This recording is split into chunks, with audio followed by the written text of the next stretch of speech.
एक पिता अपने पुत्र के गुस्से से बहुत ज्यादा परेशान था और दुखी होकर के वो एक महात्मा के पास में उसको लेकर के गया।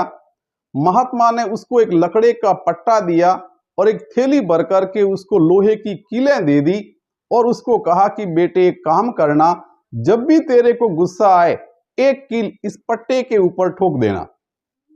वो पट्टा और कीलें लेकर के घर गया और पहले दिन उसने 37 कीलें जो हैं वो पट्टे पे ठोक दी।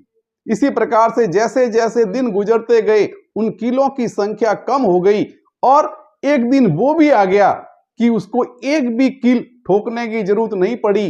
कहने का मतलब ये था कि अब पूरे दिन में उसको गुस्सा नहीं आया। वो खुशी खुशी उस पट्टे को लेकर के महात्मा के पास में आया और प्रणाम करके कहा कि गुरुजी, मुझे अब गुस्सा नहीं आया और मैंने पूरे दिन में एक भी कील जो है पट्टे पे नहीं लगाई।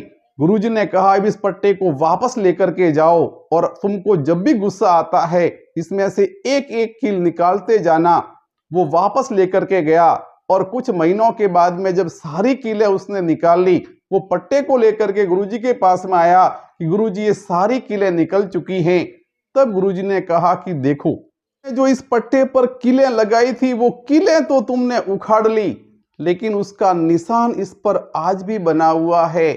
कहने का मतलब यह है कि तुम्हारी वाणी की वजह से किसी का दिल जो दुखता है, उसको जो चोट होती है, उसको जो बुरा लगता है और जो आपके प्रेम के बंधन के अंदर कटुता उत्पन्न होती है, वो कभी समाप्त नहीं होती। रहीमदास जी ने भी कहा है, रही मन धागा प्रेम का मत तोड़ो छिटकाए, टूटे से फिर ना मिले, मिले गांठ पड़ जाए।